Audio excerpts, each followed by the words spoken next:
தெய்வம் நீ என்று உணர் யூடியூப் சேனல் உங்களை அன்புடன் வரவேற்கிறது.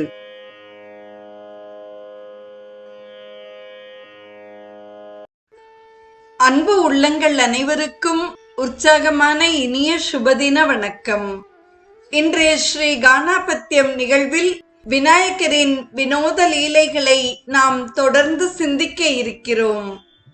முதலில் நாம் சிந்திக்க இருப்பது எந்த பிள்ளையாரை வழிபட்டால் என்ன பலன் கிடைக்கும் என்பதே ஆகும். குளக்கரைகளிலும் மரத்தடியிலும் விநாயகரை அதிகம் காணலாம். அவர் எழுந்தருளி இருக்கும் இடங்களுக்கு ஏற்ப பல்வேறு பெயர்களில் அழைக்கப்படுகிறார். இப்படிப்பட்ட சில பிள்ளையாரையும் அவரை எப்படி எப்போது தரிசித்தால் சிறந்த பலன்களை பெறலாம் என்பதை நாம் இங்கே சிந்திப்போம். முதலில் வருகிறார் வன்னிமரப் பிள்ளையார்.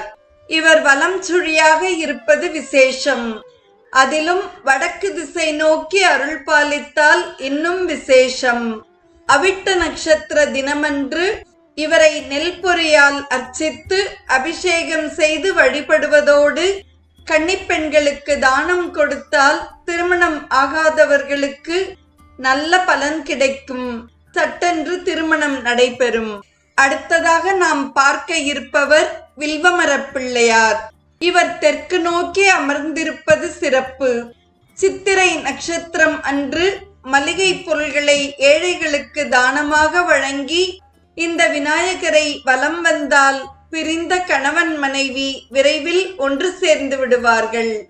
இதே விநாயகருக்கு புதன் வியாழக்கிழமைகளில் சந்தனத்தால் அலங்காரம் செய்து வழிபட படிக்காத பிள்ளைகளுக்கும் படிப்பில் ஆர்வம் அதிகரிக்கும். அடுத்ததாக நாம் பார்க்க இருப்பவர் அரசமரப் பிள்ளையார். இவர் மேற்கு நோக்கி அமர்ந்திருப்பது சிறப்பு. பூச நட்சத்திரத்தன்று இவருக்கு அன்னாபிஷேகம் செய்தால் பயிர் விளைச்சல் பெருகும். உறவினர்களிடம் எதிர்பார்த்த உதவி உடனே கிட்டும். பணக்கஷ்டம் தீரும். அடுத்ததாக நாம் பார்க்க இருப்பவர் ஆலமரப் பிள்ளையார். இவர் வடக்கு நோக்கி இருப்பது சிறப்பு. மகம் நட்சத்திரம் அன்று இவருக்கு 5 வகை சித்திரான்னங்கள் படைத்து தானம் செய்தால் கடுமையான நோய்கள் விலகும். அடுத்ததாக வேப்பமரப் பிள்ளையார். இவர் கிழக்கு நோக்கி இருப்பது விசேஷம். உத்திரட்டாதி நட்சத்திரம் அன்று இவருக்கு தேங்காய் எண்ணெய், நல்லெண்ணெய், இலுப்பெண்ணெய், விளக்கெண்ணெய், பசுனை ஆகிய 5 வித எண்ணெய் கலந்த தீபமான பஞ்சனை தீபம் ஏற்றி வழிபட மனதிற்கு பிடித்த வரன் அமையும். அலுவலகத்தில் மேலதிகாரியின் அடிமையாக செயல்புரியும் நிலை அகலும். அடுத்ததாக நெல்லிமரப் பிள்ளையார்.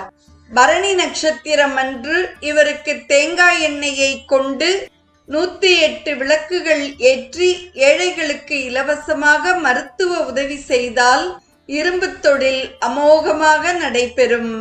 பெண் குழந்தைக்காக ஏங்குபவர்களுக்கு பெண் குழந்தை பிறக்கும். மனசாந்தியும் கிட்டும். தொடர்கிறார் மாமரப் பிள்ளையார்.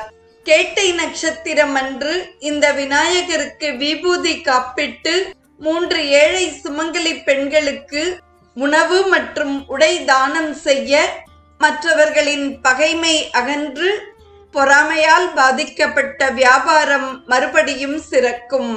விரக்தியால் உருவாகும் தற்கொலை மனப்பான்மை தணிந்து வாழ்வில் உறுதி ஏற்படும். அடுத்ததாக நாவல் மரப் பிள்ளையார். இவர் வடக்கு நோக்கி இருப்பது விசேஷம். ரோகிணி நட்சத்திரம் அன்று புனித நதிக்கரையில் ஏழை சிறுவர்களுக்கு வெண்ணெய் தானமளித்து இவரை வழிபட்டு வர பிரிந்த தம்பதியினர் குடும்பங்கள் ஒன்று சேருவர். புன்னை மரப் பிள்ளையார். ஆயில்ய நட்சத்திரம் அன்று இவருக்கு இளநீர் அபிஷேகம் செய்வதோடு ஏழை நோயாளிகளுக்கு ஆடை தானம் செய்தால் கணவன் மனைவியிடையே உள்ள மனக்கசப்புகள் நீங்கும். தாம்பத்திய வாழ்க்கை வளமாகும். அடுத்ததாக இலுப்பை மரப் பிள்ளையார். ரேவதி நட்சத்திரம் அன்றும் செவ்வாய்க்கிழமைகளிலும் இவருக்கு பசுனையை கொண்டு தீபம் ஏற்றி மஞ்சள் நிற ஆடைகளை 10 வயதிற்கு உட்பட்ட சிறுமியர்களுக்கு அளித்து வர தனித்து வாழும் முதியவர்களுக்கும் பெண்களுக்கும் தற்காப்பு மனோபாவம் கிட்டும். மிக உயர்ந்த கட்டிடம் கட்டுபவர்கள் எந்தவிதமான விபத்துகளும் இன்றி நஷ்டமின்றி அதை கட்டி முடிப்பார்கள். அடுத்ததாக நாம் காண விழைபவர் மகிழமரப் பிள்ளையார். அரிய விநாயகரான இவரை அனுஷ நட்சத்திரம் அன்று மாதுளம் பழ முத்துக்களால் அபிஷேகம் செய்து வர வேண்டும். இராணுவத்தில் உள்ளவர்கள் வெளிநாடுகளில் உள்ளோர் நலமாக இருப்பார்கள். இராணுவத்தில் உள்ளவர்கள் பாதுகாப்பான வாழ்வை பெறுவர். நிறைவாக வருபவர் சந்தனமரப் பிள்ளையார். மிக மிக அபூர்வமான விநாயகரான இவருக்கு சதுர்த்தி திதிகளில் பசும்பால் கொண்டு அபிஷேகம் செய்து வழிபட அரிய அபூர்வ சாதனைகளை நிகழ்த்தும் வலிமை கிடைக்கும். புதியதாக ஆரம்பிக்கும் வியாபாரமும் அமோகமாக நடைபெறும். இத்துடன் மரப்பிள்ளையார்களின் வைபவம் நிறைவு பெறுகிறது. தொடர்கிறார் கும்பாசி விநாயகர். கர்நாடகத்தில் உடுப்பி க்ஷேத்திரத்தில் இருந்து 20 கிலோமீட்டர் தொலைவில் கும்பாசி உள்ளது. அங்கு ஒரு ஸ்வயம்பூ விநாயகர் கோவில் உள்ளது. இவ்விடத்தை சுளுகிரி ஆனகுட்டே என்றும் கூறுவார்கள். விநாயகருக்கு முழு உருவம் கிடையாது. சிவலிங்கம் போன்ற அருவமே. 12 அடி உயரம். வெள்ளிக்கவசம் சாற்றி இருக்கும். காலையில் நின்ற கோலத்திலும் மாலையில் அமர்ந்த கோலத்திலும் தரிசனம். வைணவ சம்பிரதாயப்படி நாமம் சாத்துகிறார்கள். ஆக இவர் விஷ்ணு ரூப விநாயகராகவும் சர்வசித்தி பிரதாயக விநாயகராகவும் திகழ்கிறார். ஏகாதசி தவிர மற்ற நாட்களில் 108 அல்லது 1008 தேங்காய்கள் உடைத்து மலை போல் குவித்து வேண்டுவார்கள். வேண்டுதல் பூர்த்தியான பிறகும் அவ்வாறே பக்தர்கள் செய்கிறார்கள். கும்பராசிக்காரர்கள், அவிட்டம் சதயம் பூரட்டாதி நட்சத்திரக்காரர்கள் வணங்கும் தலமாக இது விளங்குகிறது. இந்த விநாயகர் வந்த வினோதத்தை நாம் சிந்திப்போம்.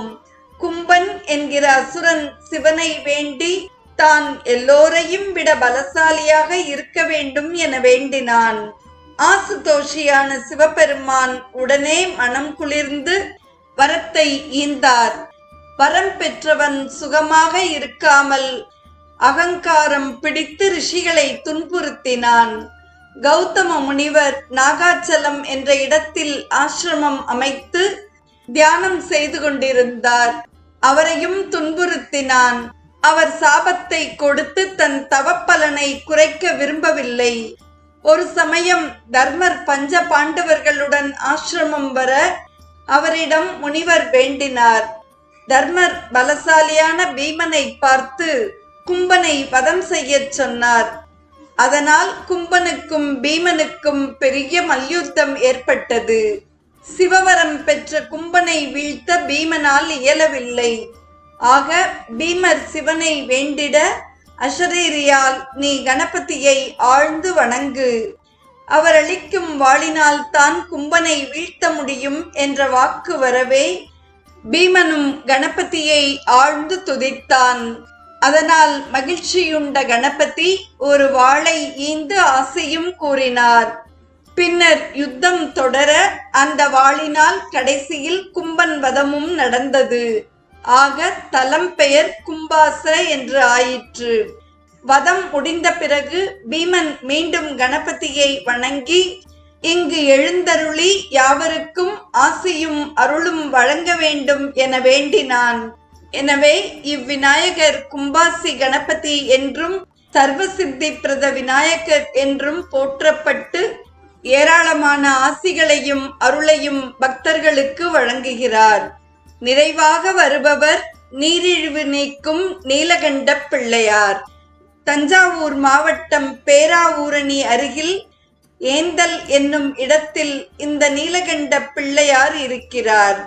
1825 தஞ்சையை ஆண்டு வந்த துளசேந்திர மகாராஜாவுக்கு தீராத நீரிழிவு நோய்.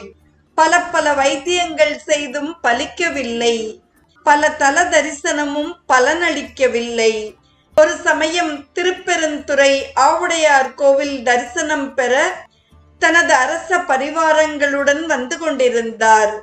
பேராவூரணி நகர் வந்ததும் மாலை நேரம் ஆகிவிட்டதால் இரவு அங்கேயே பரிவாரத்துடன் தங்கினார்.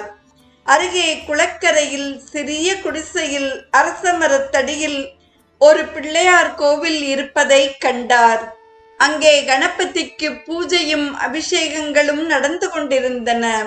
குளத்தில் முங்கி ஸ்நானம் செய்து பின் தியானம் செய்து அந்த பிள்ளையாரை வணங்கி வலம் வந்து அவர் அளித்த திருநீரையும் உளமகிழ அணிந்தார். மீண்டும் வணங்கி ஆவுடையார் கோவில் போக கிளம்பிய போது தனது உடலில் ஒரு மெய்சிலிர்ப்பு நிகழ்வதை உணர்ந்தார். நீரிழிவு நோய் நீங்கிவிட்டது போன்ற உணர்வு. பின்பு பரீட்சை செய்ததில் அவர் பூரண குணமாகிவிட்டார் என்று தெரிய கணபதியின் கோவிலையும் புதுப்பித்தாராம். நீரிழிவு வியாதியஸ்தர்கள் ஏந்தல் நீலகண்ட பிள்ளையாரை வந்து தரிசித்து அருள் பெற்று நோய் நீங்கப் பெறலாம். நமக்கு தொழில் கவிதை நாட்டிற்கு உழைத்தல், இமைப்பொழுதும் சோராது இருத்தல். உமைக்கு இனிய மைந்தன் கணநாதன் நம் குடியை வாழ்விப்பான். சிந்தையே இம்மூன்றும் செய் என்ற மகாகவி பாரதியாரின் விநாயகர் நான்மணி மாலை வெண்பாவை போற்றி இன்றைய நிகழ்வு இனிதே நிறைவு பெறுகிறது. நாளையும் நாம் விநாயகரின் வினோத லீலைகளை தொடர்ந்து சிந்திப்போம். இன்றைய ஸ்ரீ கானாபத்தியம் நிகழ்வில் எந்த பிள்ளையாரை வழிபட்டால் என்ன பலன் கிடைக்கும் என்ற குறிப்புகளையும், கும்பாசி விநாயகர் குறித்தும் நீரிழிவு நீக்கும் நீலகண்ட பிள்ளையார் குறித்தும் பகிர்ந்த செய்திகளையெல்லாம் செவிமடுத்த அத்துணை நல்ல உள்ளங்களுக்கும் நெஞ்சார்ந்த நன்றி. மீண்டும் நாளைய நிகழ்வில் இணைவோம். தெய்வம் நீ என்று உணர் யூடியூப் சேனலை கேட்டு மகிழ்ந்த நீங்கள் உங்கள் நட்பு வட்டத்திற்கும் பகிர்ந்து தொடர்ந்து உங்களது நல்ல ஆதரவினை சப்ஸ்கிரைப் செய்து வழங்குமாறு அன்புடன் வேண்டுவது உங்கள் அன்பின் விசாலம்.